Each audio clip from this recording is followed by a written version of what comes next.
Welcome to the Escology Podcast. This is Clifton, and Ethan Weiner is our guest today. Welcome, Ethan.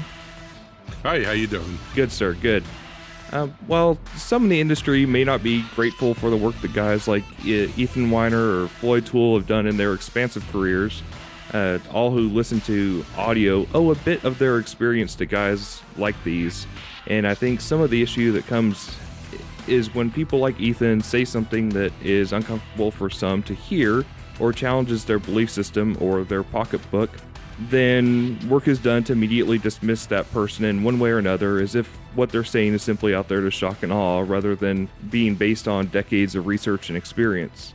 Ethan, I would say that the vast majority of our audience might not know who you are or your background. However, I would say that 100% of them can benefit from your work in audio over the years.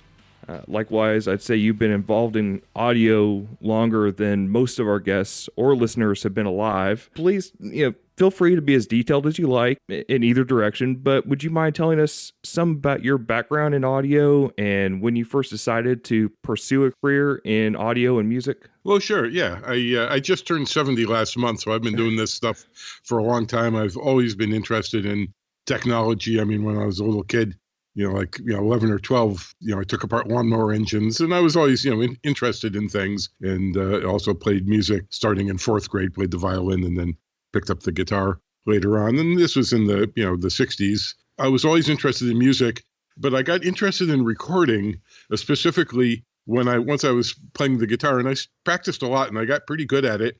But I noticed that some days I could play, something difficult. Back then, all the kid guitar players were learning Ventures songs and instrumentals and maybe Beatles songs. So I realized that someday I'd, be able to play something pretty well, and I'd have a friend over and say, hey, look at this, look what I can do. And then it wouldn't come out as good as it did the day before. Right. So I got interested in recording. I said, well, geez, if I had a tape recorder, and of course, back then tape recorders were, like $400 in 1960s dollars or whatever. Right. They didn't even have cassettes back then. So it was all really expensive, and I just didn't have that. Eventually, I think when I was around 17, I bought a Sony 2-track recorder that had sound-on-sound capability. It had mic in and line in, so you could record something on the left channel and then bounce that over to the right channel while recording another thing. But after, 2 or 3 iterations of adding, a rhythm guitar and then a bass and a lead guitar, it was, pretty grungy sounding in a lot of ways. But that was really what motivated my interest in audio and recording. Really started as music, and because I've always been interested, which I guess I got from my father, in how things work and mechanics and stuff. I said, well, geez, how do these things work? And a lot of it also was because I didn't have a lot of money. I mean, we weren't poor, we were middle class, but I didn't have, in the 1970s, I didn't have $2,000 to buy a Moog synthesizer. Right. So I got interested in electronics. Well, geez, I'll make my own. That times, another, 3 or 4 decades. Yeah, because you actually made your own synthesizer at one point, correct? I made a bunch of them. The last one was a big fancy model, and all of this stuff is actually on my website, ethanweiner.com. I assume you'll put a link there. Yep. And I have a what I call the music and bio page. Okay. And it just talks about all the stuff I'm saying. It actually is. We could probably get to more important stuff than how did I arrive here, but I'll just add that my experience is pretty broad. I always they talk about, a jack of all trades and a master of none.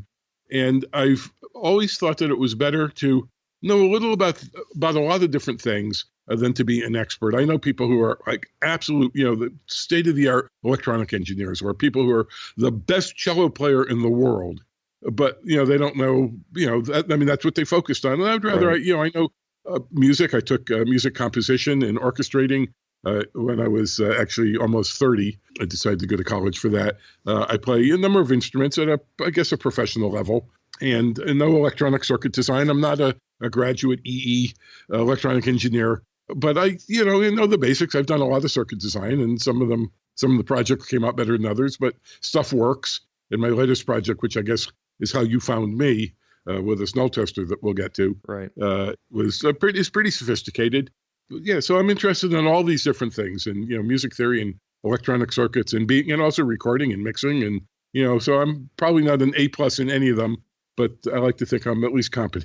Well, and I think that's the interesting part of what you've done in your career, is because there's a lot of great musicians that know what happens up to the point they play or sing or whatever into the microphone or into at the recording studio or in a live performance or whatever. And then a lot of the mastering people that are working in, in front of the board and everything else, I mean, that's their part. And then the guys who are reproducing it, that's their part. And quite in depth all those parts. And I think that's an important thing that you bring to the table. One thing to get kind of a basic definition down, and this is something that I think comes up over and over again, especially for those of us who are trying to reproduce the music, is the idea of a reference. And a lot of people who say that a live performance is the reference. That's, what we're going for. Other people, let's say that's not possible, that we're being, having fidelity to the original recording and whatever decisions that were made during the mastering process. What would be your take on live performance versus reproduction, if that makes sense? Yeah, no, it does make sense. I know exactly what you're asking, and I can definitely contribute to that. Yeah, that's an audiophile belief, but I guess it goes into everybody that I want to be able to sit in my living room and have it be exactly like when I was in Carnegie Hall hearing the symphony orchestra, or exactly like when I went to this really nice venue and heard some pop band, whatever. Right. And that's impossible because the acoustics of the room are just too different. Now, you can get close when they came out with 5.1 surround, and now they have 7.1 and 9.1 and Atmos and other things. You can get closer to the sound of being surrounded by people cheering behind you and applause and the band in front of you. But in those venues, there's big PA speakers. I've heard a few really, really good concerts of pop music. When I say pop, I mean electronics, rock, non-classical. Right. But most of them are not as good as a good recording in a good listening room. When I say good listening room, I mean a room that has a lot of bass traps and has acoustic treatment and maybe diffusers, which most people don't have. It's amazing that people will spend thousands and thousands of dollars on minutia and in this preamp and that converter, right. and even expensive loudspeakers, which are not necessarily a waste of money, but a lot of the stuff is a waste of money, but not speakers. But they have no acoustic treatment, so that's really dominating the sound and adding a sameness to everything.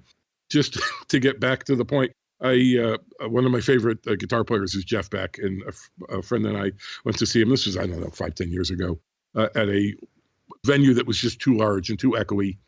And when they were doing the sound check and the drummer was hitting the kick drum, it was like 5, 7, 10 seconds of reverb.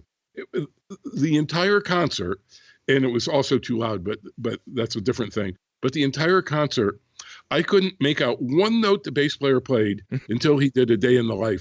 Jeff Beck does this thing where he's just a solo guitar, really soft, and just the bass, and then you could hear the bass. So every live concert isn't something that you want to emulate, right?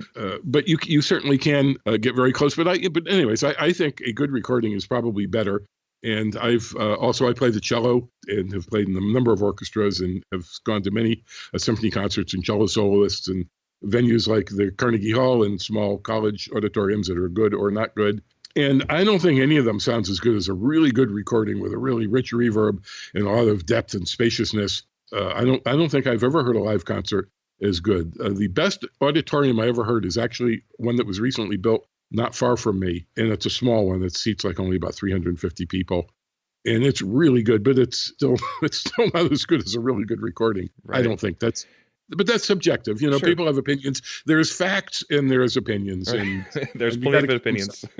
Right? Yeah. But it's really acoustics that keeps. And I actually have a video I made called. I think it's called Realism or Testing, something like that, where I tried to emulate the sound of a live instrument in a room through a recording with varying amounts of success. I did it all in one room, so I didn't have the luxury of a separate control room and an assistant. Okay, move the mic 3 inches. Okay, that's closer. Right.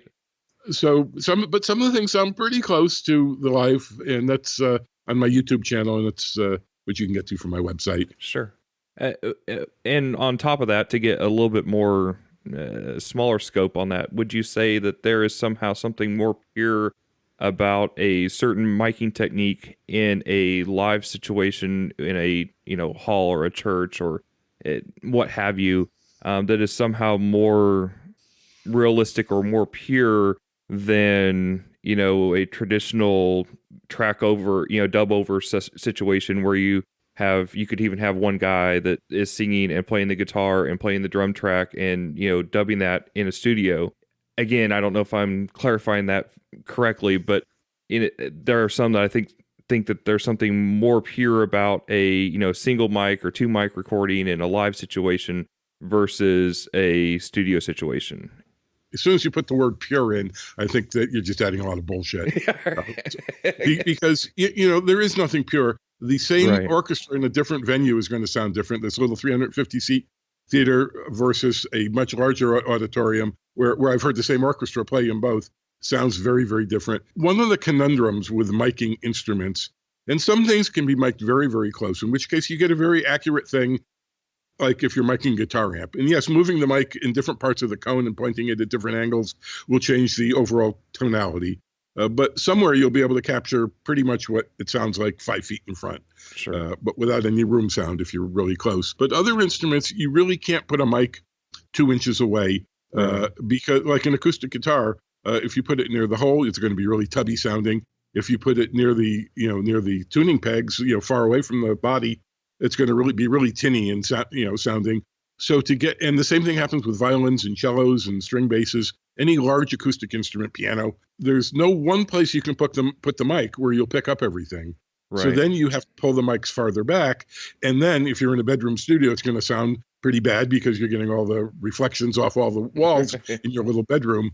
So then you need a big studio, like a real professional studio, like, Avatar or any of the big names, A&R from the old days when I was doing stuff. And then when you have a room that's 35 by 40 with a 12-foot ceiling, well, now all the reflections are farther away other than the floor. And now you can get the mic back 3-4 feet.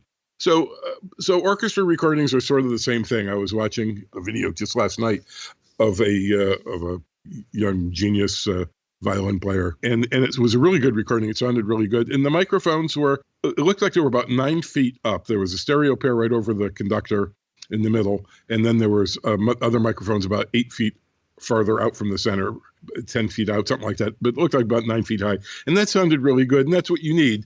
But it depends again on the venue, and it sounds like basically there's just different strokes for different folks. It's like a different instrument, a different style is going to require a different miking technique, and either one is better than the other. It's just which is appropriate for the venue at hand. Well, and which one sounds good. But again, in a large venue, you can be farther away and you'll get more of a natural sound. And if the venue sounds good, that's what you'll hear. Right. In a studio recording of pop music and drums, tom-toms, for jazz recordings, a lot of times they'll have a couple overhead mics, but they won't put a mic on each individual tom-tom. And that's a sound, but you're never going to get that doom, doom sound like you get when you put a microphone 3 inches from the tom-tom. Right. So, so it depends on what you want and how you aim the mics. And right. Okay. So one last definition, I guess, well, not really a definition, but kind of clarification that I think when a lot of these conversations get going as far as, this amplifier has a certain sound or this op amp has a certain sound or speaker wire or whatever, you want to talk about, which I don't personally like to, but for the sake of conversation. Well, some things have a sound and some things don't. Wire doesn't have a sound unless there's something wrong with it. Right. Every guitar amp sounds different because they all have different loudspeaker drivers, and they're in different size cabinets, and some have open backs, some have no backs, some are a single 12-inch like a Fender amp, some have a tweeter, some have a piezo tweeter, some have a better tweeter. Right. So they all sound the same, but I think what a lot of people miss is, first of all, there's no magic in any of this, and most of the tonality differences could be achieved just with an equalizer. Sure. If you don't like the sound of this, maybe it has a strong resonance, so you can EQ that out. I mean, with a really flexible parametric equalizer. If it doesn't have enough low end, you can boost that. Now, of course, if there's no output below 100 hertz, then, or above 6 kilohertz or whatever, you can't boost that. But EQ does a lot. And I'm always amused when I see people say, you gotta match the microphone to the singer. Or, this microphone's really good because it has a 4 kilohertz presence peak. Well, you could use a flat mic and you can use an EQ to add the exact same presence peak. Right. And then you would have the flexibility that if that particular presence peak isn't good for this vocalist, you can make it to 5 kilohertz, or you can make 2 kilohertz or whatever. So that's always my approach, is to capture things as clean and neutral as possible. And then you can grunge it up, or, color it and do whatever you want later in the mix stage when you can hear everything in context. Sure. Well, and I agree completely that I think it gets abstract for some people, especially the ones who are newer and don't feel there's this, I think, concept that certain people have this magic golden ear that are hearing things that you aren't. So even if you can't hear it, then maybe it's just you. It's not somebody else. And I think where a lot of where those conversations happen is around the spatial aspects of the sound reproduction. So in your opinion, are there any aspects such as staging and imaging that turn into very abstract audiophile terms? Is there any part of that cannot be measured, or does it all come with the sound waves, the original sound waves that are we're reproducing? Well, imaging and depth and width and all that is all a matter of reflections and echoes and reverb. And most of that is, or should be, embedded in the recording. But as I was saying before, a lot of people have untreated rooms, and if it's a small room, or even if it's a big room, there's untamed echoes that add to that. And yeah, you can measure that. The room measuring software I use is a freeware. Well, it's donationware, but it's basically free to download, called Room EQ Wizard. Mm-hmm. And it has a lot of different views. You run a single sweep once, and then you can it will show you loudspeaker distortion, which is pretty amazing. It's the difference, show you second, third, fourth, fifth, all the different harmonics, how much distortion at different frequencies. It's amazing. It will show you time decays of the room and resonances. And it shows everything. And one of the graphs that it shows is the arrival time of individual reflections. So yes, you can measure that. Now, of course, that's what's happening in the room. That's not going to let you measure what's in the recording. Right. But I don't think that's really an issue. And I'll tell you why. Because I see people wrongly attribute imaging and width and depth to equipment that doesn't possess that property. They say, oh, I use this preamp or I use this converter because it has better imaging. And it's just not true. It's just wrong. If they have poor imaging, it's because the room isn't treated. And when you have an untreated room, moving your head 1 inch gives a very different response at both ears. And we don't notice this because we're used to sitting around in untreated rooms and walking around through hallways and stuff. And each ear gets a different response. But that's really what's going on. There is nothing a summing box can do. There is nothing a converter can do or a preamp can do to audio to affect imaging, depth, width, height, any of that kind of stuff. It just can't happen. And if you think you're hearing that, it's something else is causing you to think that. Okay. That's exactly what I was looking for. So you nailed that perfectly. Thank you. Again, before we get into the most recent subject of your experiments, there's not really money in science in this, in audio. So what got you into liking to, bust myths, so to speak, and barring your most recent discovery, what's one of your favorite myths to bust? Well, I'll tell you, I got into this and this was through my father, who died many years ago. But when I was growing up, we always got Consumer Reports magazine, and both of my parents instilled in me the value of consumerism. Why should you pay $100 for a watch that's no better than a watch that costs $10, or any item, any commodity item? Now, there's jewelry and there's things that people buy because they look nice. I would never spend $10,000 on a watch. And in fact, most of them are not as good as literally a $20 Swatch watch that has a crystal oscillator in it. Any wind-up watch is not going to be that accurate. Well, and I say all the time, people can spend $35,000 on a Rolex. That doesn't mean it tells any better time, but also Rolex aren't necessarily saying that it'll say better, it'll tell better time. But I think those people are idiots, and I know that's not nice and that's not fair. But they are. They could give that money to a good charity like an animal shelter, or help the homeless people, or there's so much better things to do with $35,000 than buy a stupid watch, or stupid diamond rings. I used to have arguments with someone about diamonds. whether and I said, I can't tell the difference between a diamond and a piece of glass, and a zirconium is supposedly even closer to a diamond. And I was asked a jeweler once, I said, can you tell the difference between a diamond and a zirconium? And he said, well, certainly not without a loop. And even with a loop, maybe, which was pretty honest. So if you can't tell the difference between a $20,000 big diamond and a $400 big zirconium, then what is the point? I mean, it's not an investment. As soon as it's like a car. As soon as you walk out the store, you just lost half of your money. You're never going to get what you just paid for it. Right. So, it's just stupid. People are gullible. Anyways, so that's what got me into this, was just basic consumerism. There are people who have a lot of money and they can buy all the latest plugins. I have a friend who money is not a problem for him, and he has everything he ever wanted. He doesn't care what it costs, and that's fine. He's a smart guy. He's not suckered by this stuff at all.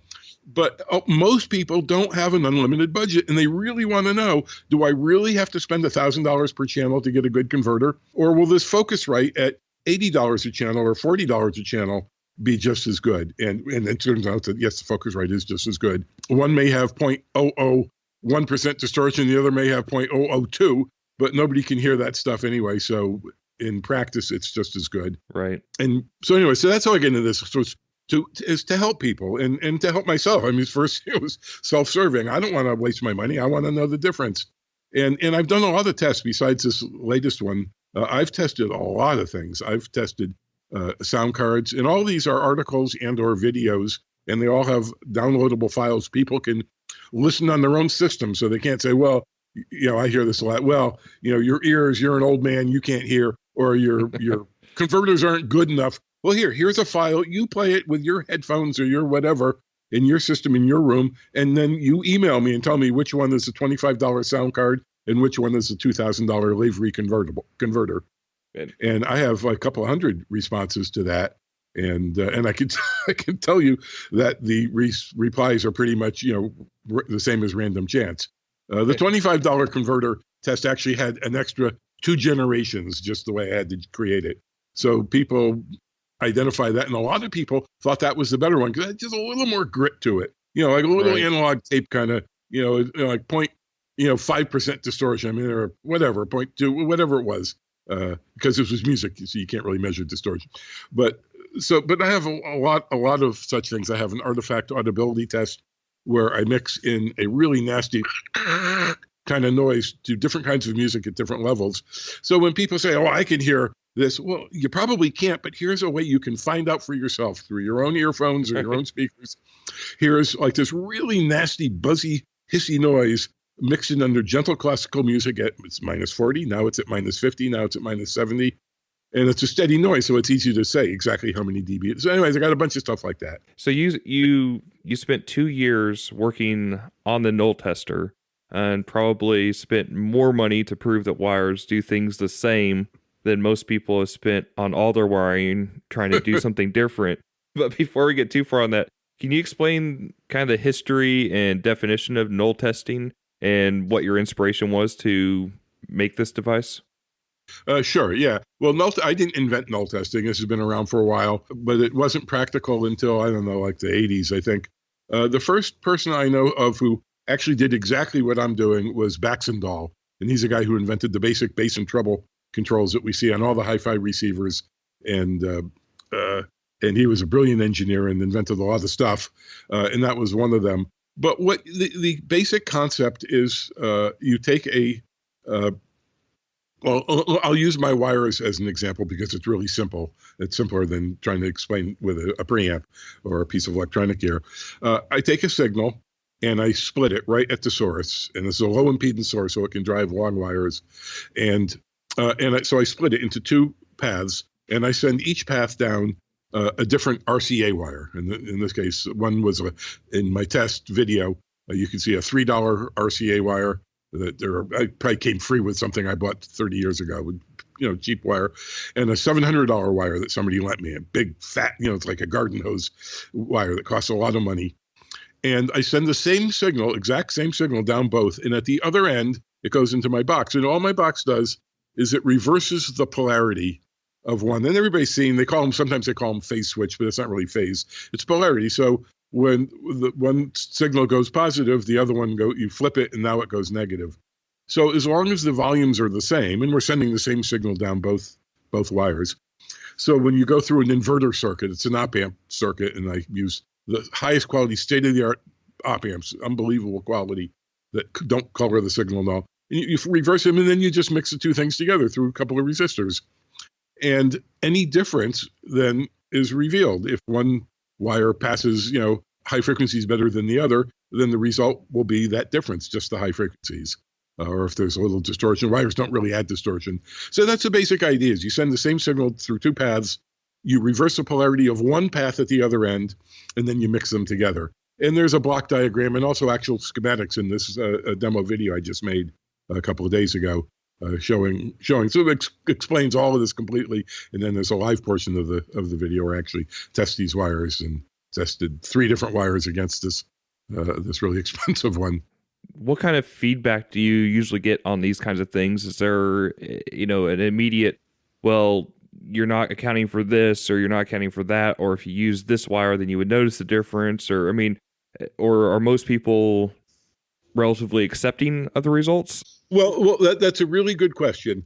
First of all, one of the common things I see from people when they object, this wire stuff has been around forever, like really since the 60s, I think, started with speaker wire, even before monster cable. There were expensive speaker wires, certainly by the 70s. So, but this has been so common, and it's really disappointing to see it show up in pro audio circles. I mean, it used to be in the 60s and 70s, you actually had to know what you were doing to be a recording engineer. Now, anybody with an office, $400 office computer and $100 USB mic, and Reaper or some freeware. One of the things I see often audiophile groups, and also distressingly more and more in pro audio groups, is, well, how do you know everything to measure? Science doesn't know everything. Science used to think the world was flat, or science used to think this or that, or some stupid whatever. And of course, the great thing about science is it's self-correcting when new things come along.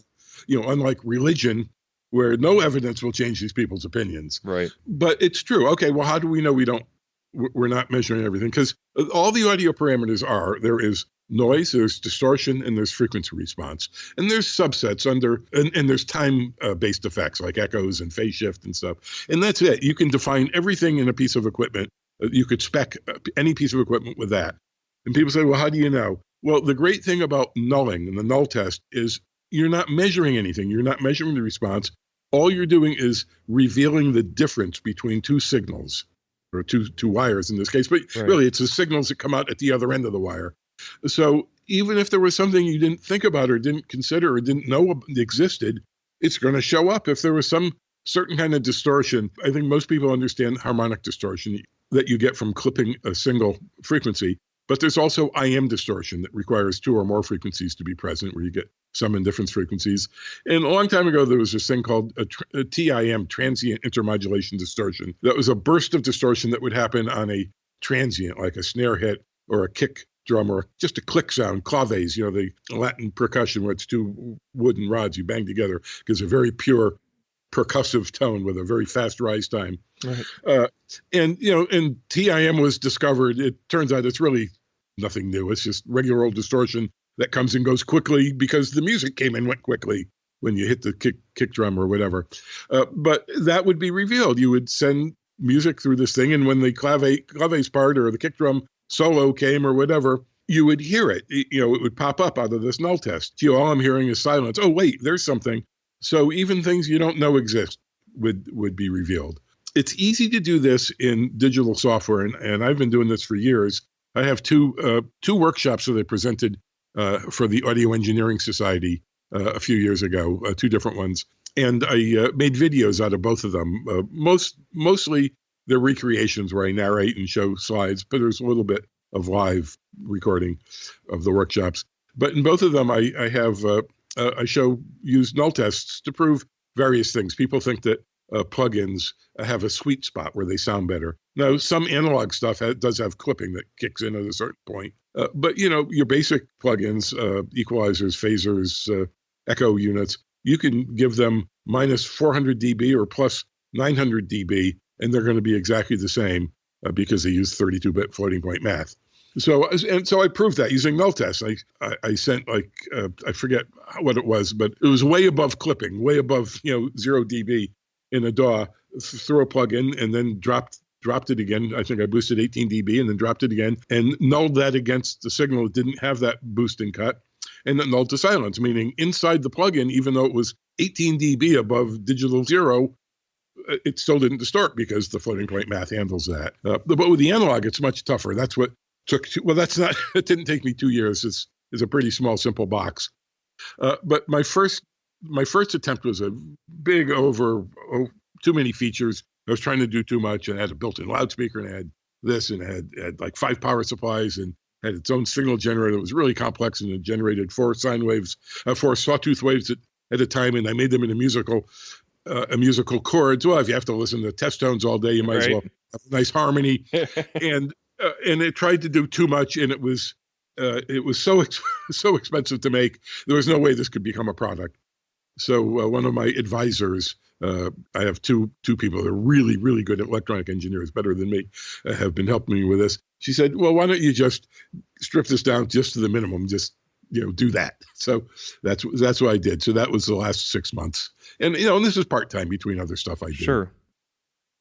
So I imagine you've made lots of friends then off of this. Well, I have. Oh, and, there was something that actually going back that you asked that I didn't address. Yeah. Who accepts this? So the first part of this null tester video, which is about half an hour long, the first part is about 18 minutes, and it explains what a null test is. It explains why this is proof positive. We're not measuring anything. Right. You really can't say that you can't say this is not proof. This is proof that at least these particular wires, this $3 wire I compared against the $700 wire, they are identical. The $700 wire has a directional arrow. Oh, you should have the audio go in this direction, which is preposterous. Audio is AC, and it goes constantly. It's flipping, reversing direction. So I also reverse the direction. So this proves, but of course there will be people who say, well, your stupid box, I don't know what's in your stupid box. I can hear a difference, and I trust my ears better than your stupid box. Well, right. There are those people, and these are what I call the religious believers. I mean, you can't convince them, and I don't care. They're not my audience. My audience is the guy who posted in the forum asking, "Do I really need to spend $1,000 per channel on a converter or a preamp to get a professional sound?" And the answer is no, you don't. You could have a $400 Mackie mixer or an Allen & Heath mixer.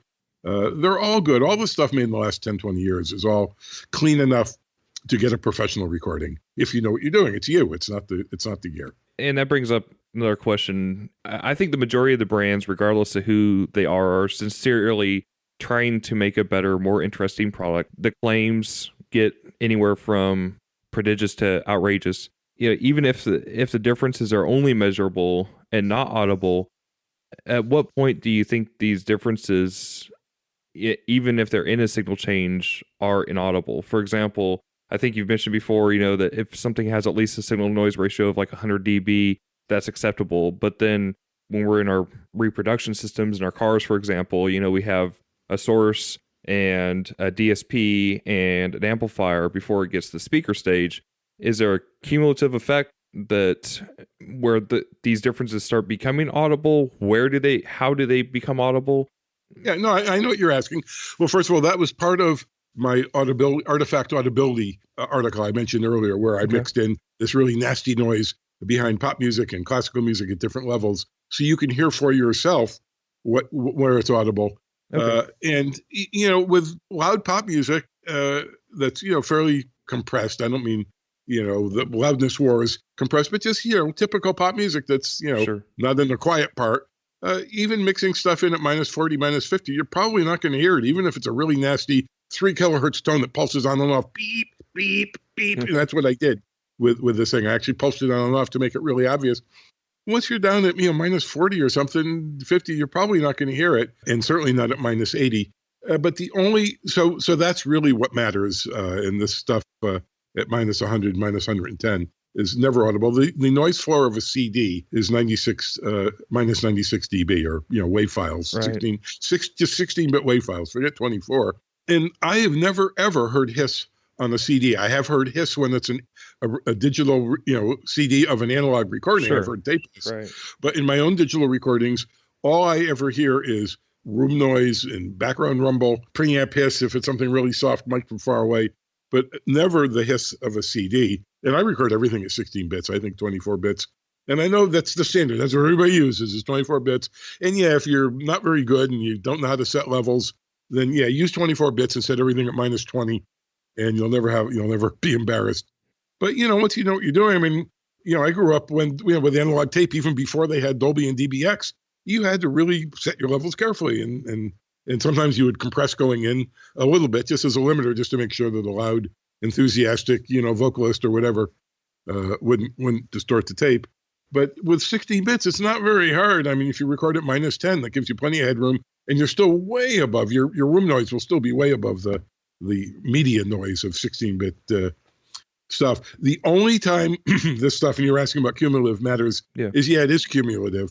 So if, let's say, you have everything is just barely good enough to not have audible noise, well, you go between the recording studio and the listener, you got a preamp, and you got a mixing console, and you got an EQ, and you got a compressor, which brings up, the more gain reduction you have, the more it brings up the preamp hiss and noise, room noise, whatever's ahead of it.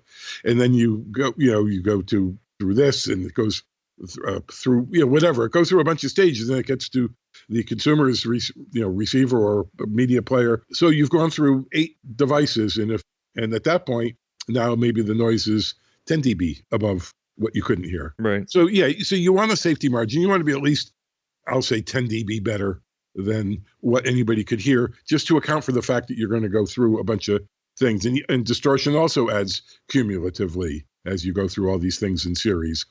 But again, modern gear, anything in the last 10, 20 years that's competent, and there's a lot of stuff isn't competent. There's a lot of really expensive audiophile stuff that is absolutely incompetent. I mean, $10,000 tube power amps that put out 20 watts that have 5% distortion.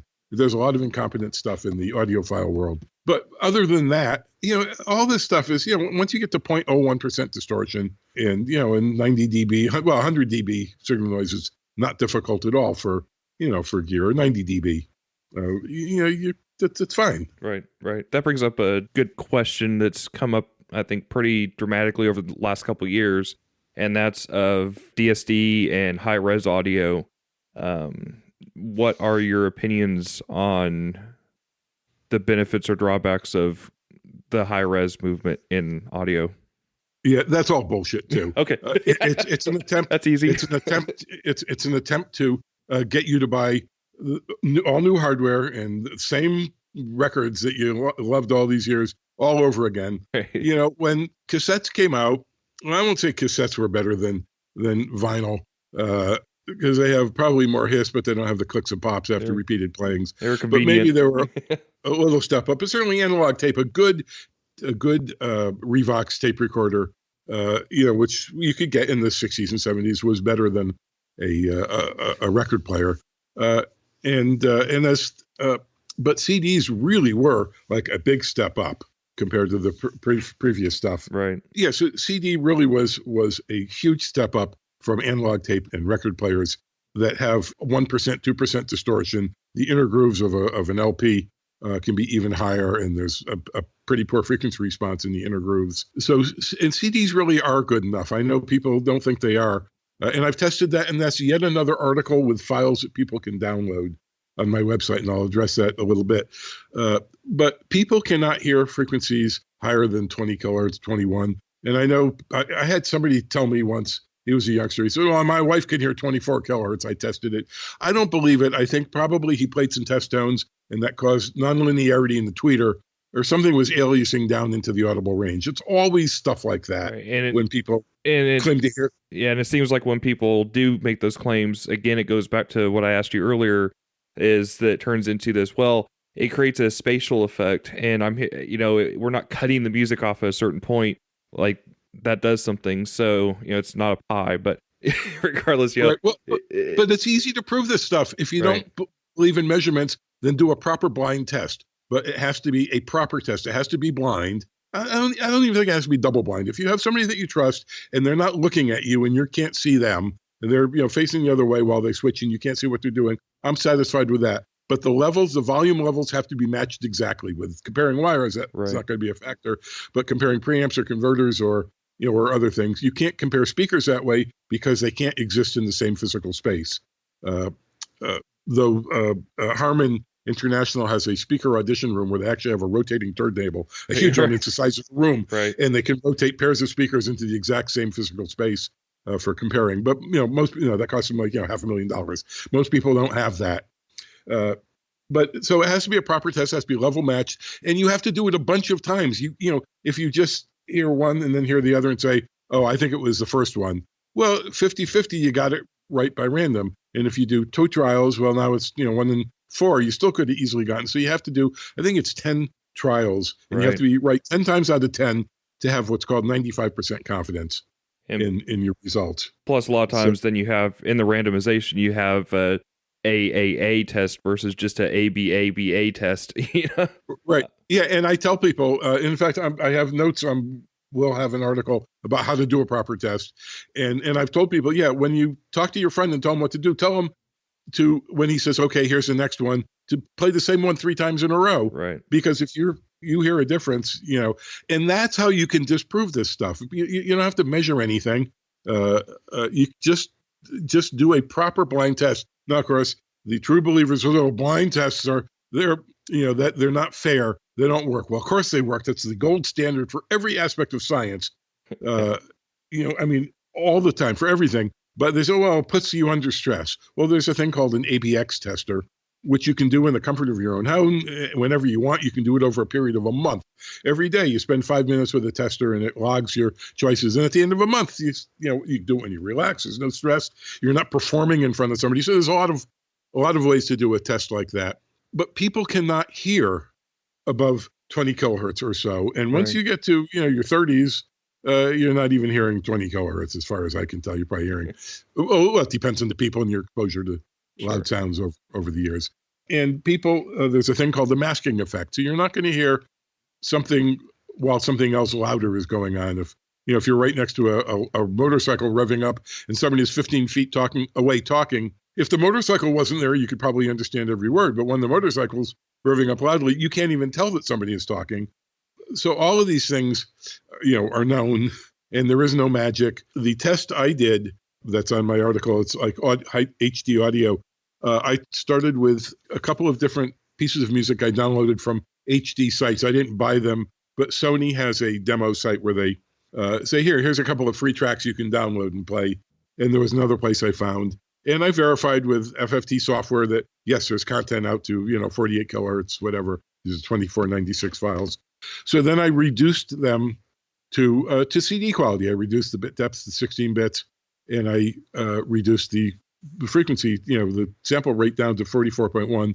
And then I upped them back up so that the file sizes were the same. The problem is, well, it's a good test for people that are not sophisticated, but anybody that has audio editing software and knows how to do this stuff can look and they can see, there's no data below 16 bits, so this must be the dumbed down or down-resed file. Right. And there's no content above, 22 kilohertz also. So I actually created fake content that was and I won't say how I did it, right, but it was very clever. And actually, a friend of mine gave me the idea. Said, you know what you do this. Like, oh, yeah, that's what I'll do. And I created fake content based on the original content.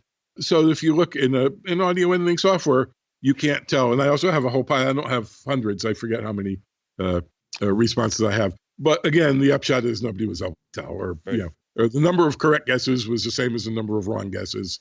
And, and of course, maybe the people who were right really could tell. I only had 4 examples, and you had to be right in all 4 to be right. But, when I tabulated them. But, maybe they really could hear a difference. I don't know. But it's a way for people to test themselves. Right. I had a friend over once, and I said, you cannot tell the difference between this cheap vodka that I buy and your fancy $50 stuff. He says, of course I can tell. I said, well, as long as it's not that fruit flavored stuff, it's just plain vodka. I don't think you can tell. He says, I can. So he brought over his expensive stuff, and I brought out my $11.99 for a huge jug, and we poured them in glasses. I think we did it without ice. I forget, but we made them the same temperature. And I put them in 2 glasses, and he turned around while I shuffled the glasses. Then he faced me, and he was just so sure. And he picked up one, and he tasted it, and he picked up the other one, And he smiled because he realized he couldn't tell the difference. And he said, wow, I was sure I would be able to tell. I think it's this one. And he happened to guess right. But that was all we did. We didn't then shuffle it again and try a bunch of times. But it was the smile on his face when he actually realized he had to hit, the pedal is to the metal, and he is now. So that's why I put these things up so that people can. And a lot of the emails I get from people when I say, okay, tell me which one you think is the HD file, or tell me which one. I have a thing where I did had an original WAV file, one generation through my $250 Focusrite sound card, which is a pretty nice modern card. One generation, 2 generations, 5 and 10. And I asked people to identify which is which. And you can tell, I mean, the 10 generations, even through a really good sound card, is just a little dirtier sounding than the original WAV. But a lot of people with various comparisons, and there's a bunch of these on my website, would say, I got to admit, I'm just guessing, but I think, and again, with the comparison between the $25 sound card, a $400 mid-fi sound card, and the $2,000 Lavery, a lot of people said, I'm just guessing, I think, or I'm not even going to try to guess. They all sound the same to me. I'm not embarrassed to admit it. Well, the frustrating part for guys like you, I would assume, is the fact that the people who do these things and don't get it right aren't publishing articles about that. They're not going out and saying, oh, this was my findings after I did this. Most of them are just go away. If it's a in-person test and it's high stakes, then they usually just go away embarrassed and they never talk about it again.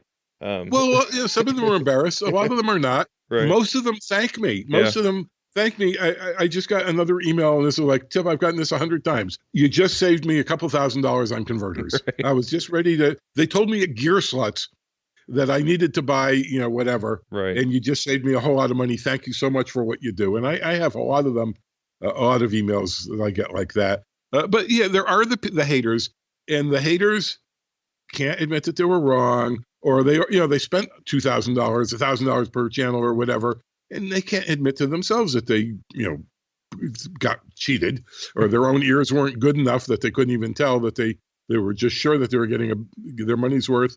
So, or for whatever reason, there's other reasons people just will not change their mind.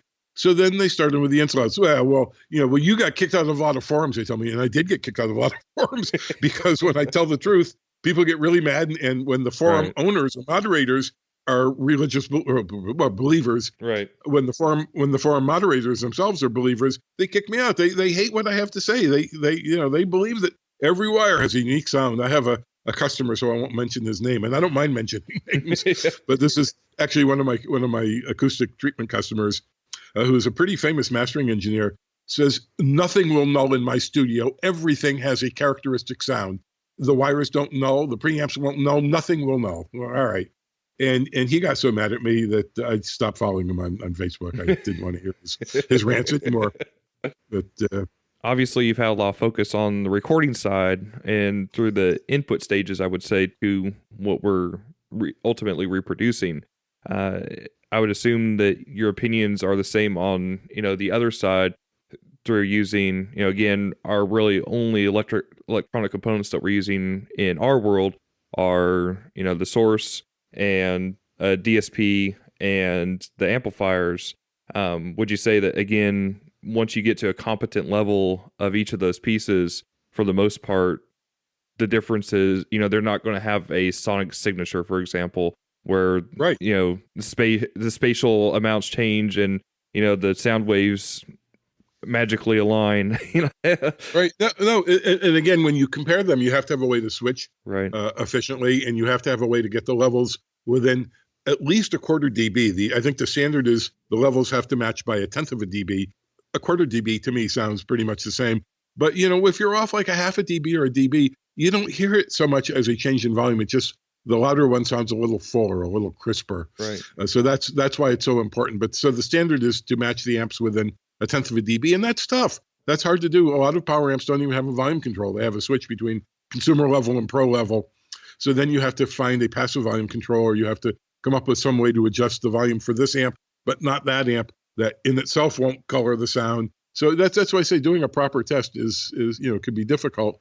But yes, and this goes back 20 years. There were various challenges where it was shown that competent amplifiers that are not driven into clipping all sound the same. And it's the same with equalizers, but depending on the equalizer, if it's parametric, there's an article that it's not linked on my website. I didn't do it, but somebody compared a whole bunch of plugins from freeware ones that come with Cubase to really expensive plug-in equalizers, and found that they all nulled to like down to minus 60. As long as you turned off analog emulation kind of stuff and soft clipping features. And when he published that, I don't know, 5 years ago, there was a huge uproar at Gearslots and places like that. People with the name calling and the insults, but he proves it. I mean, he shows, it's a pretty detailed article, and I post a link to that sometimes when it comes up. So yeah, I prefer clean stuff. I own no tube equipment. I don't want tube equipment. Right. Really good tube equipment is good. It's high fidelity. It's not as high fidelity and it's not as low distortion as good solid state gear, because most tube power amps have output transformers, and transformers, as we know, add a little distortion. They're not quite flat all the way down to the bottom, and tubes age and they change their sound as they age, and they have to be rebiased, once a year. You got to go in there with a meter and know how to do that and where to attach the meter and what you're looking for. And so I don't want any of that stuff. I can get a good power amp for, a few $100. Right. And I have a pair of Crown power bass amps. I have big old school JBL speakers in my home studio. I have a few sets. I have NS10s also, but my main speakers are these big old school JBLs with a 15 and a bi-radial horn, and they're bi-amped with a pair of Crown power amps I bought in like 1990, 91. Right.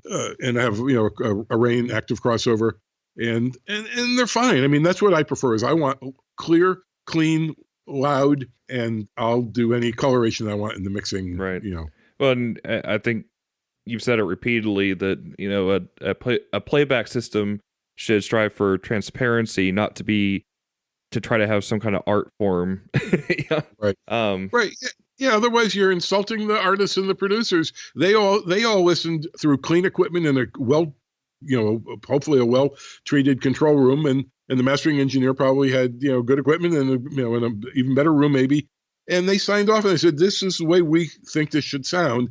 And if you put it in your room without treatment, or with some tube gear or some lame speakers, there's a lot of lame speakers in the hi-fi world. I mean, really lame stuff. With like 2 5-inch mid-range drivers. That's all they have.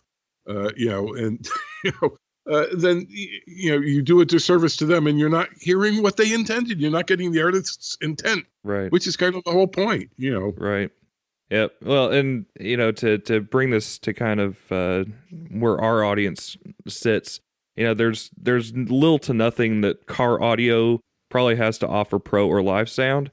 However, one of the biggest differences in car audio from the other types of audio reproduction anyway, for the most part, is that the vehicle itself is not only the environment that the loudspeakers are playing into, but also the enclosure of the loudspeakers themselves in many cases.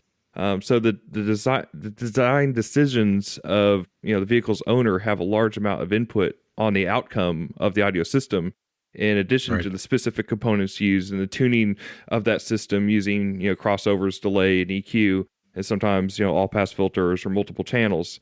But additionally, many of these guys, mostly guys, spend as much money, if not more money, on their car audio systems as many home audio and home studio guys do. But the difference is, they're mobile, they're cars, so we're able to transport them and get them all into one spot to compare them. And at this point, it becomes, competitive, and any advantage one can possibly use to get a couple extra points or, something over the other guy, they will. But, in your opinion, especially with, you have such a vast combination of acoustics and engineering and electronics and, how the stuff is recorded in the first place, what in your opinion, if I have, a top 1 or 2 or 3 things to worry about in audio reproduction, again, let's assume that I have all the basics and competent gear without being crazy in either direction. But what are the number 1 things in your opinion that make the largest difference in audio? Okay. In a car or in a room? Well, it's the same for both. And it's always the room itself. Right.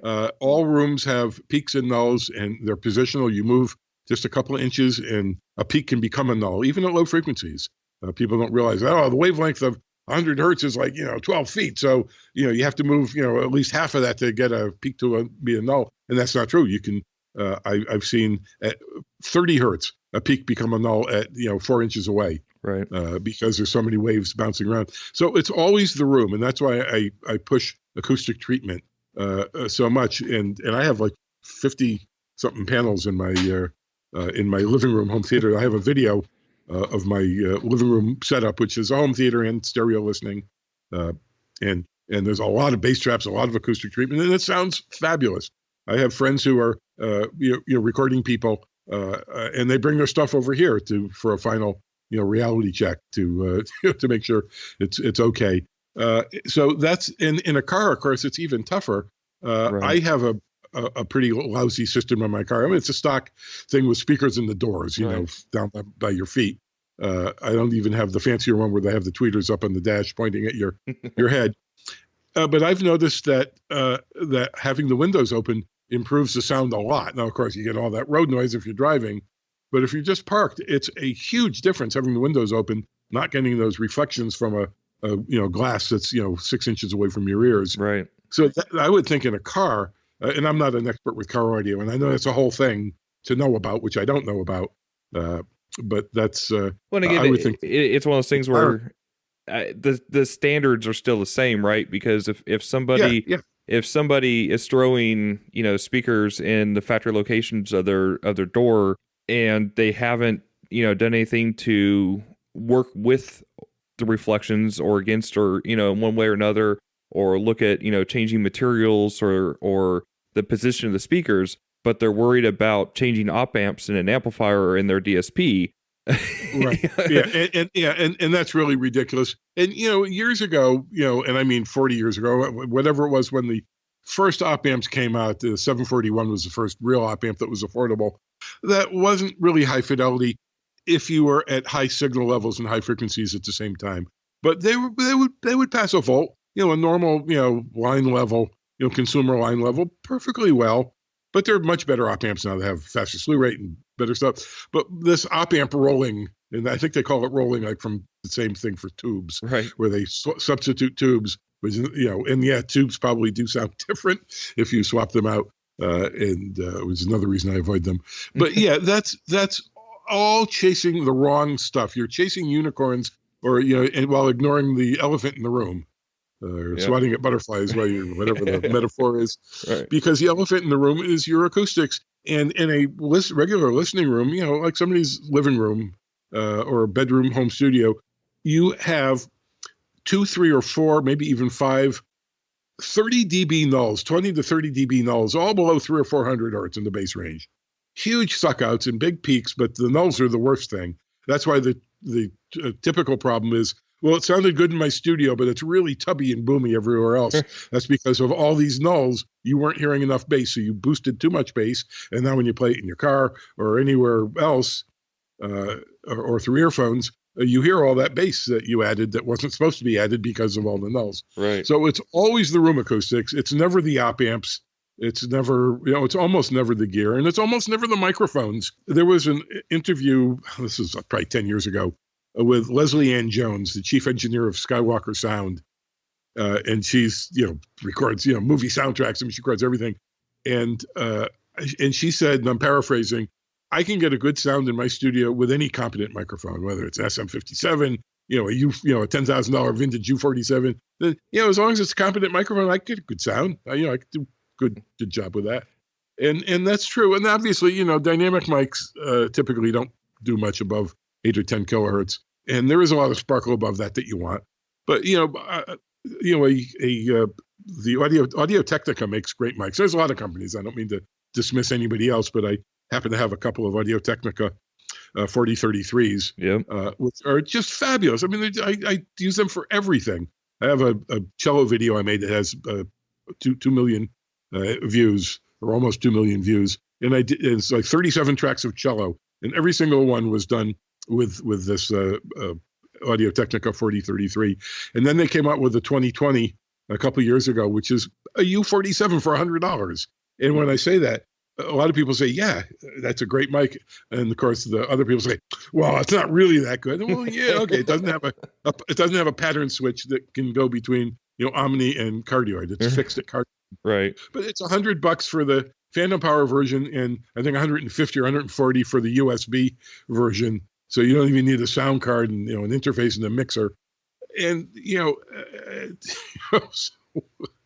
and it's true. It's never that stuff. It's always you. Right. And that's one of the reasons I don't consider myself a great mixing engineer. The skill of being a good mixing engineer is hearing something and knowing what's wrong or with it to fix, or knowing what to change to make it sound better. Right. And and I'm okay. I'm pretty good at it, but I'm not an expert. My friend Peter is really, really good, and in fact, he's a collaborator on pretty much everything. Everything I do, I run by him. Peter, what do you think? He says, oh, you should do this, you should do that, and so that's the skill of mixing. So it's almost always you. Is why things don't sound good with recording, and with playback, it's always the room. It's always the room, the environment. Yeah, and I think, there's as much, obviously, we haven't talked a lot about it, but a lot of this comes down to the listener steering and the psychoacoustics of it, when you approach a situation. I think everybody, even, like in our case, we have judging and we have score sheets and that kind of thing, but I think most of the judges, as most listeners do, they're kind of listening for a certain part of things. It's almost impossible, I think, to listen to all of everything all at once, even if you go through something systematic. Right. And that's why people think that changing the capacitors in their whatever made a difference, because, when you listen to something, you can't hear everything at once.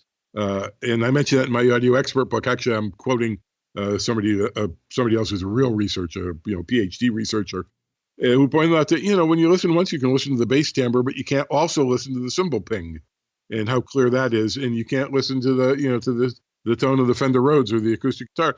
You listen to these things separately, and you might miss stuff. And by the fifth playing, you say, well, I never heard that before.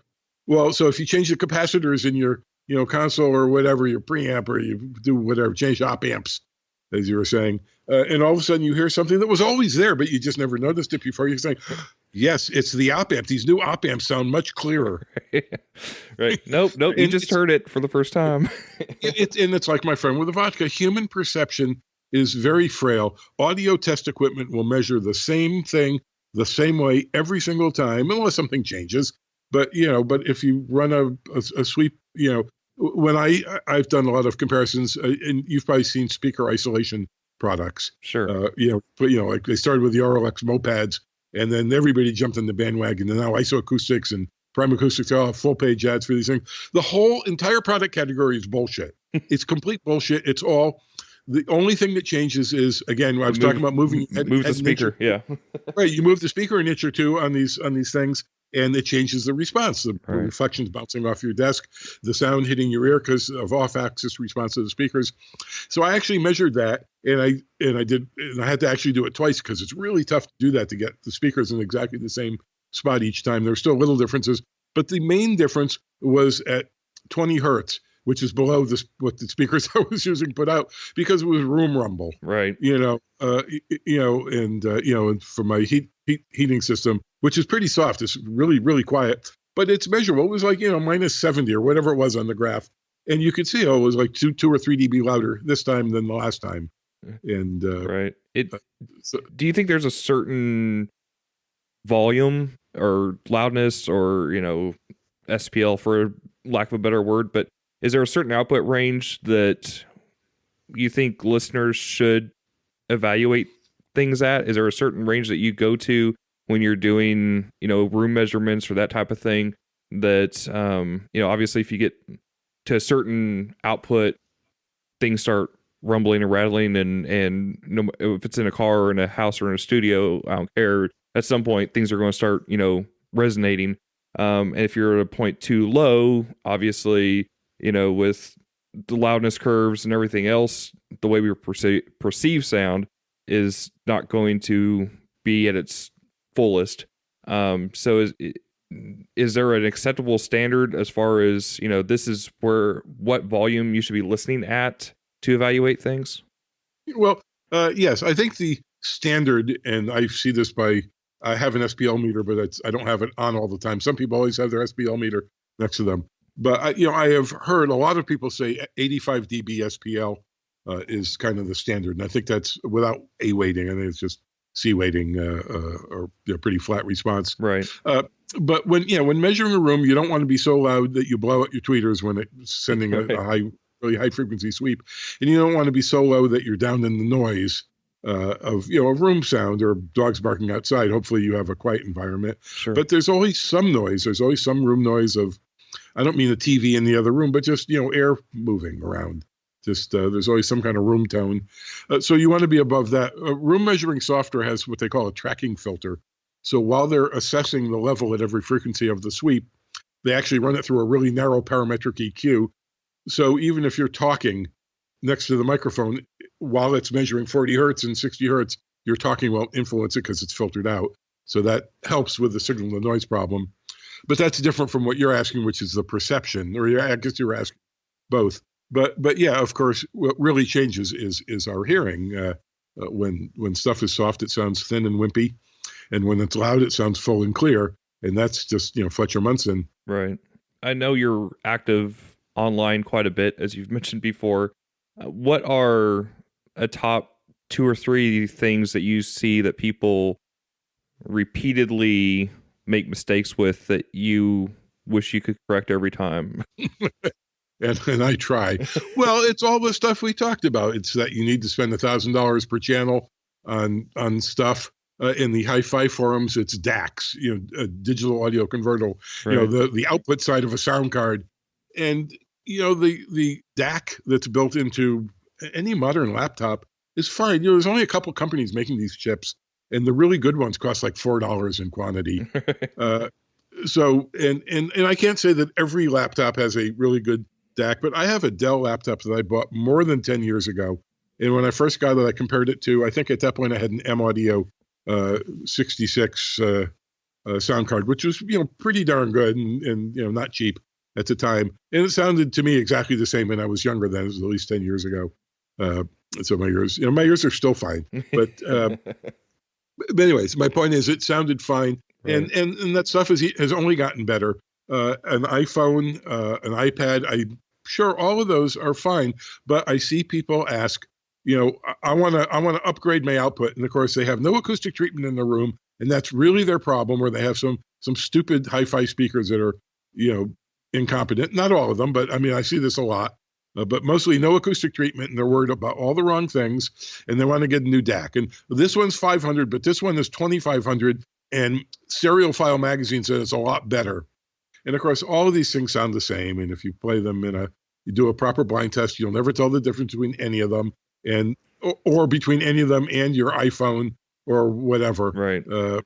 And I have a $35 phone I got from Consumer Cellular when I switched to their service, and I play that through my car stereo. I probably play it through a real stereo too.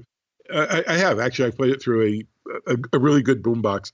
And it sounds fine. I don't know. I haven't measured it. I have a $30 media player. It's a SanDisk, the people that make the thumb drive, SanDisk. Right. It's called a Clip Jam. I bought it for $30. And I bought it, I don't know, 6 months ago, just for my null tester thing to have a signal source. And I measured it. I put in a different frequency, I think from 10 hertz to 20 kilohertz. And I did 24-bit files because they have measurably lower distortion than 16-bit. They can get down to 0.00 something percent rather than just 0.0 something.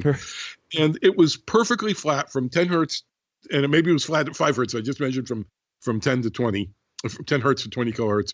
It was perfectly flat. I mean, within a tenth of a dB, whatever. And the distortion was really, really low. I forget what the numbers are, but I posted it on my Facebook page. I said, this thing is good. So, and this was a $30 player. So I'm sure they're not even using a $4 DAC chip. It's probably some proprietary something. It's not hard to make high quality audio stuff these days. Right. It's just not hard. And if it's not audibly transparent and really low distortion, really flat and low noise, then there's something wrong with it. And yeah. How do you think we can do better between the different audio communities on how we use terminology for describing things? Yeah. That's do you happen to have my audio expert book? I do, yes. Right. Well, and the only reason I ask is because your questions are really good, and they're exactly the stuff that I address and that I talk about in my book. And yeah, that is a big problem when people talk about, use vague words like, oh, this subwoofer is much more musical than that one. What does that mean? Is it flatter? Does it have less distortion? Does it have more maximum output? What does it mean? What does that mean, musical? Or open and airy. I mean, okay, that means content at 5 kilohertz and above, and solid is 100 hertz and below, whatever. But it's so much better to say, well, this thing is has a slight boost at 200 hertz, which makes it, and then you can say whatever word you want after that, because at least you've defined. Here's a frequency. Here's where it's at. Yeah. Right. Yeah. Or yeah. So there's a lot of vague terms. Yeah, and visceral quality. And another big mistake I see people make, and I get this as a reply all the time, well, you can't measure emotion or your emotional response. Well, right, you can't, but that's not part of the hardware. It's like when I was saying, don't buy better hardware. Yeah. Right. But that's what I was saying. Summing boxes and preamps and converters cannot affect imaging or width or depth. They just can't, unless they're broken. If there's less treble on one side, that will affect the imaging. Right. But I mean, other than something being broken. And I would say a parallel to, and again, to bring this into relevant terms for our audience, where you're talking about acoustic treatments in the room and everything else, which isn't always exactly possible in our world. What is possible is to affect the speaker locations and what speakers are using and direction and those types of things to work with the acoustics of the vehicle as much as you can, and then treat what you can.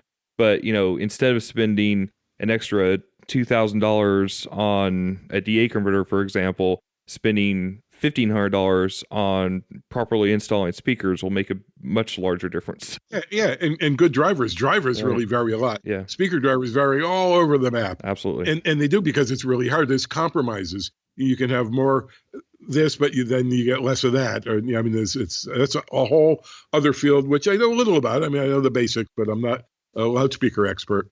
But it's all compromises in speaker cabinets, complete speaker systems. They're all a compromise. If there was one best way to do it, then everybody would do it that way. They would all be sealed box, or they would all be ported, or they would all have a passive radio in the back. But it's all, it's all a compromise. Yep, absolutely. What's your opinion on stereo versus multi-channel? I think we got on that briefly, and you don't have to go in depth on it, but I mean, do you think that's our next thing, is where we actually get to having, a wide variety of multi-channel recorded actual albums, also related, using a multi-channel system with a stereo source? What's your opinion on that? Well, those are different things. Yeah. One is taking stereo and faking surround information from it, and you can do that with varying degrees of success. And even $100, $150 home theater receivers, cheap receivers, have various surround modes that will take stereo. They call it theater, arena, stage. They have different presets that create fake stereo or fake surround out of stereo. But so I don't care about that kind of stuff much. But I think that surround mixing is valuable. I've done a little bit of that. I've did 2 projects that were big musical projects for myself. That cello video I mentioned, and another one I did where I made surround mixes in my living room system. And I thought it was good. I thought it was nice to have things come out of more than just 2 places. So and I like 5.1, and I have a lot of concert DVDs and Blu-rays that were mixed in 5.1 that sound really good, and they sound, bigger and more satisfying, and more satisfying than stereo. The really good stereo in a good sounding room is also fine. I don't know if you need 20 speakers. I think Dolby Atmos is a conspiracy to sell more speakers. I just don't get it. And I've heard it. There's a high-end store in my area, and I went there. I had a half an hour to kill one day, and I went there and asked for a demo. And I told the guy was really nice. I said, I'm an audio professional. I really need to hear this. I'm not going to buy anything, but, and there was nobody else there. He was just sitting twiddling his thumbs. So he gave me the full demo, and I was there probably for half an hour. And all the demos, some of them were movies, but it was all scenes where there's rain on the roof. I think, half of them had rain on the roof. So it comes out of the speakers in your ceiling. Okay. That takes you back to the first stereo things where they had, ping pong balls as a Right, stereo, right. or a train, or horses galloping by, and that's cool. I don't know if it enhances the movie experience. I have plain 5.1 in my home theater. I have really good speakers, 5 and one subwoofer, and I get all this spaciousness and realism that I could imagine wanting. And I'm not saying that 6.1 or 7.1 or something wouldn't be useful or better. I don't know. My receiver does 6.1, but I don't have another speaker in the back. I have diffusers in the back, like professional mixing control rooms. And I suppose I could put it above that, but I don't care. I'm really, really happy with what I have.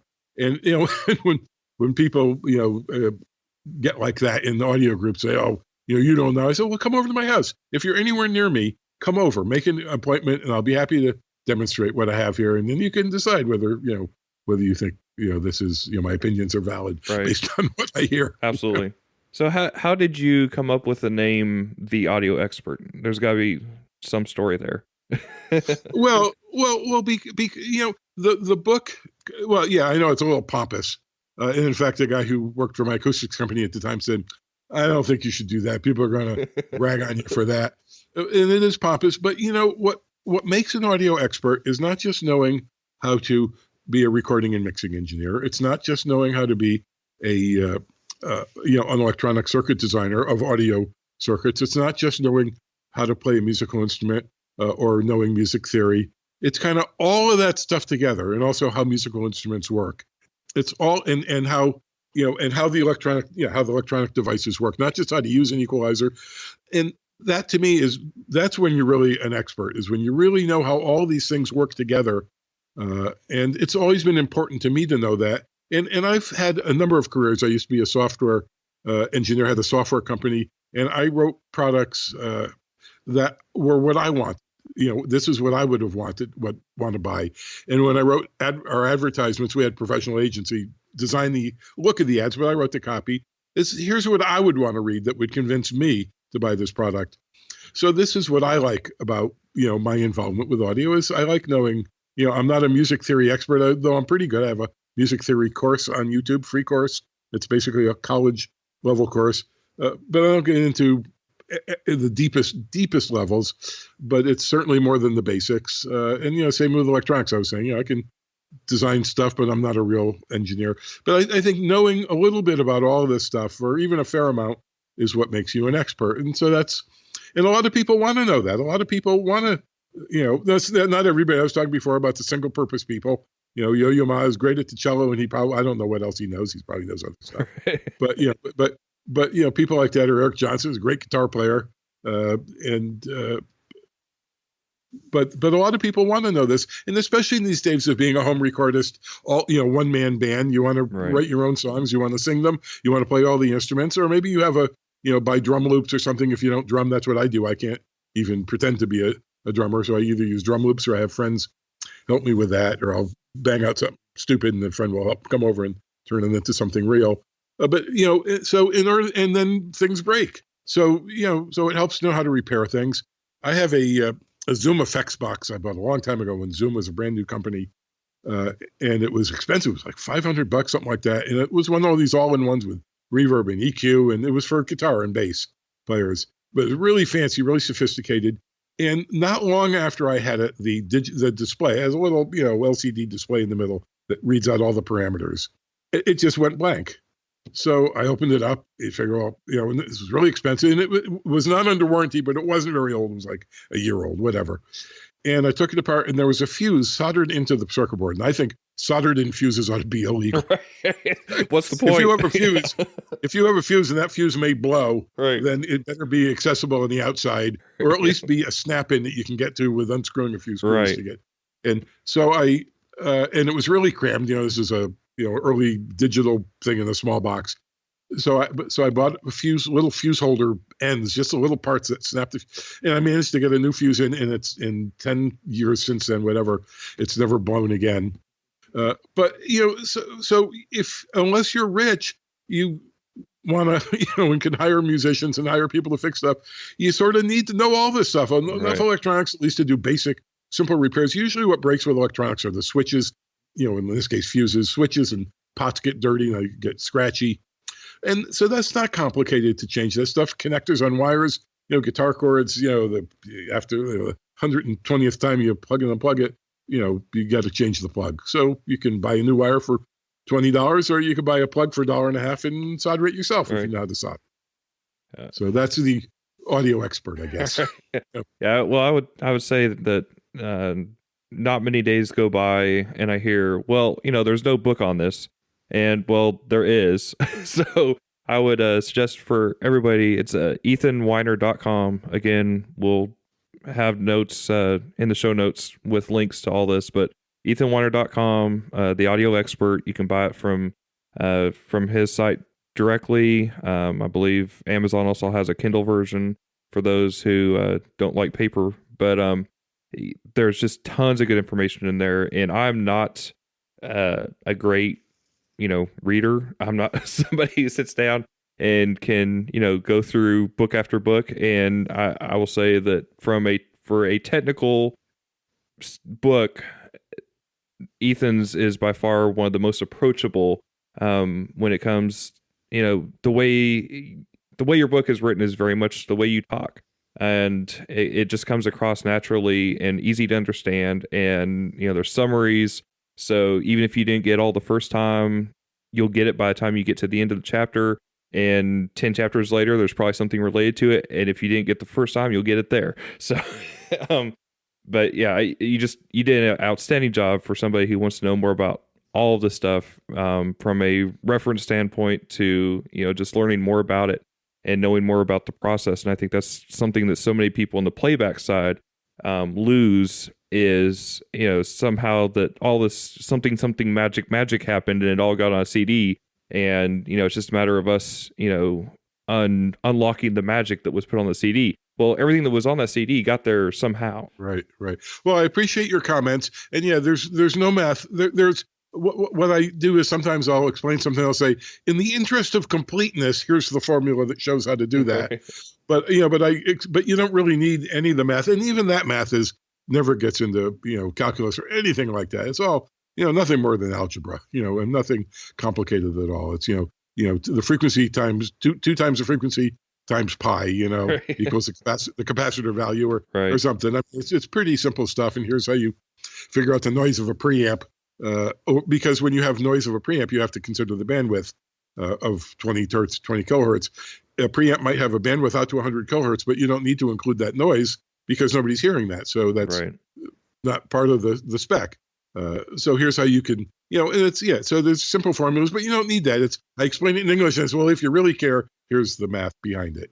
And there's only like 10 of those in the whole 800 pages of the book. Right. I hear you. And I'll also mention, there's starting at near the beginning of this year, I did a second edition of the book, and I sell it for my signed copy from my website with actually extra content. And I think it's actually $1 less than Amazon. Oh, not for the Kindle better version.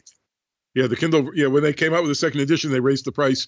Amazon raised the price. They don't discount it as much off the list, is what it is. Right. I forget. In fact, I think I have this open in a tab. But there's all. But as a couple of weeks ago, it was cheaper. Okay. To buy it for me, but I don't care. Whichever way gets it there, right? And your website alone, between your website and the YouTube content and everything that you've put together over the years, I mean, I think somebody could get lost for a couple months just going through the work that you've done that's available out there as it is. Right. I was going to say that, if you can't afford my book or don't want to spend the money, it's $2 more than what I sell it for on Amazon. Because there's so many articles and so many videos on my YouTube channel, and so many articles on my website, and there's also on my acoustic company, Real Traps, for people that care about acoustics and acoustic treatment. There's more articles there, though that's linked. If you just go to my own articles page, it says, here's some acoustic articles, the rest are over here, and there's a link. That was the basis, that I started, and of course there's much more in my book. But yeah, you don't have to buy my book. But please do, because I mean, we got to support these guys. I know that this is a thankless. It's not a rich man's proposition, so it's not. I am not rich. People think, oh, you've been doing this for a long time. No, I'm not rich at all. I'm on Social Security. Right. Well, we appreciate you. We appreciate you devoting your life to this. I mean, it makes a difference, and it's appreciated. And hopefully, we can keep pushing forward with the concepts that you've put out there. But are there any? And I ask this of pretty much every guest, but are there any one or two musical tracks that are your go-to, either in evaluation or just wanting to jam out and listen to a system? No, and I'll tell you why. That's an awesome answer. I haven't heard that yet. I mean, I have music that I like, right? And I have the Blu-ray of the Michael Jackson documentary. This Is It, and I love that. When people come over and I want to give them a demo of my home theater, that's my go-to. I put that on, and I have other things too that I like. But the problem with using music tracks to assess a system, you go to a new system, I'm going to play a familiar piece of music, is that music is in a key, and the bass is playing certain frequencies only, unless it's really out jazz, and the room has resonances at certain frequencies only, so they may align, they may not align, and this is the problem with using that. No, I mean, I'm not saying never use a music track. It'll give you a good idea. Usually when people pick a music track, they pick something that sounds really good, and it sounds good on everything. So that doesn't really help you either. I mean, there's some recordings that are just great, and others are not so good, but some are really great. Well, so I'm not saying it's useless, but I'm just saying it's compromised, and a lot of people don't consider that. If something is in the key of A and the room has a resonance in the key of A, it's going to sound tubby and boomy compared to a room that has a resonance at a different frequency, but not at 55 hertz or 110 hertz. So now that makes a lot. So what do you? I guess. Well, I don't do that. I stay home all the time. No, I mean, how do you evaluate then? Do you evaluate at all audibly, or how? Not really, okay. No, because I know. Well, first of all, I don't buy a lot of stuff. Right. Much to the chagrin of the music store I used to frequent all the time, and I'd hang out there and I never bought anything because I'm happy with what I have. I have these 43 Audio-Technica 43 mics I've had for 20 years. Right. I don't know. Well, whenever they came out, I'm terrible with years. I've had these NS10 speakers that I've had since I had a professional recording studio in the 1980s, early 1980s, and the JBLs I got in 1991, 1990, something like that. The big speakers. And, and I did buy a new Focusrite. When I got my current computer about 4 or 5 years ago, it didn't have ISA card slots anymore, PCI. I'm sorry. So I had to buy a Focusrite USB sound card, which was measurably better. I don't know if it was audibly better than what I had, but the noise is like 10 dB softer and distortion is one more decimal point over. But I bought that just on the specs. When I bought the Focusrite, and I always tell people, buy on specs and features, not speakers. Loudspeakers you want to hear, right? And I have Mackie 624s in my living room system, and I don't need the 824s. If I just was 2-channel, I would have the 824s. But I have a killer subwoofer. I mean, it's the size of a short refrigerator, and it kills. It rocks the entire place. You watch. I was watching that old movie, the one with the dinosaurs, Jurassic Park, the original, and when the dinosaurs walk in, boom, boom. And the whole house shakes, from the subwoofer. I mean, it's fantastic. So I didn't need anything bigger than the 624s, and they go very loud, very clean. The Mackies have the drivers, at least the woofer driver, is in the electronic feedback loop of the amplifier. It's a very clever design that keeps distortion very low, so it plays really loud without distortion. The subwoofer handles all the really hard stuff. Those the heavy lifting. But I had heard. I have 4 different friends that have Mackie 824s, so I knew already that they were really good, and I knew the technology. Right. And there are other good speakers, but these were what I had. They were affordable, and so I buy on spec. Other than speakers, I would want to hear. Right. And maybe microphones, but I don't need mics. Right. When I did buy a mic 10 years ago. I bought a DPA 4090 for acoustic measurements, and a lot of people use the Behringer 8000, I think it is, ECM. Right. And it's like, $55. And that's fine. But as a professional, quote professional, I really needed, the status of a real microphone. So I bought the Northworks would have been good, but the DPA was like half the price for one of these tiny diaphragm, it's like 1/8 of an inch diaphragm. So I bought that for 600 and something bucks instead of 1,200. And I didn't, I knew that was a good mic, and everybody Rex says is a good mic, and the specs were good. And I called them up and said, I'm in the business. Can you give me money off? And they said no. So I said, okay. Actually, I think they said yes. And when I got all done, I realized I'd paid the normal price anyway. Congratulations. Yeah, right. Maybe they gave me a price off what they charge on their website, but it was no less than I would have paid. They went from list price to street price anyway. Right. But but it's fine. It's fine. And when I did my second music video, this big production, year-long production, I used that for every single instrument. It was mostly electric guitars, but I used that little tiny DPA mic for just to make the point, because people say, "Oh, there's a stacking effect. You don't want to use the same thing," and which isn't true. And that's. I see when you're doing it in parallel, you mean?